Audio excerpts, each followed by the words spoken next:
ഈ ചെക്കന്മാരെ കുറ്റം പറയാം, പള്ളി കുറ്റത്തിന് നമ്മൾ റമളാന് കുറച്ച് തൊപ്പിട്ട് വന്നോളി. റമളാൻ തൊപ്പിട്ട് വുമൻചാൻഡ് ആര് റമളാന് തൊപ്പിട്ട് വന്നതിനവനെ കുറ്റം പറയണെന്തിനാ? അത് ചെയ്ത് ഓ അല്ലാത്ത കാലത്ത് കാരാക്കൂസാണെങ്കിലും ഓ ആരെ ബഹുമാനിച്ചില്ലേ?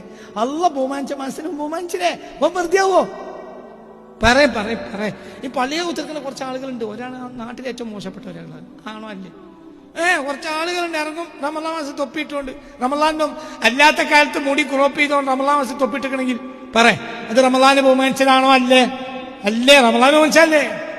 എല്ലാ കാലത്തും നിസ്കരിക്കാത്തോ റമളാൻ നിസ്കരിച്ചിട്ടുണ്ടെങ്കിൽ എല്ലാ കാലത്തും നിസ്കരിച്ചതോ ഓനെ നിസ്കരിപ്പിച്ചോ അത് വേറെ വിഷയം. എന്നാലോ എന്ത് ചെയ്തല്ലോ റമളാൻ ബഹുമാനിച്ചില്ലേ? അത് വെറുതെയാവോ? റമളാൻ അല്ലാത്ത കാലത്ത് കള്ളുടിക്കുന്ന ചില ആളുകൾ റമളാൻ നിർത്തി. കള്ളുടി തെറ്റാണെങ്കിൽ തെറ്റന്നെ, പക്ഷെ എന്നാലും ഓൻ ആരെ ബഹുമാനിച്ചു? റമളാൻ അത് സാരല്ലോ. ഒരു പക്ഷേ ഇന്നല്ലെങ്കിൽ നാളെ അള്ളാഹു തആല ആഖിബത്ത് നന്നാക്കി കൊടുത്ത് ഓൻ അള്ളാഹു തആല സ്വർഗ്ഗാവകാശിയായിക്കൂടെ? ഓൻ എന്തിനു ബഹുമാനിച്ചോണ്ട്? റമളാൻ ബഹുമാനിച്ചു.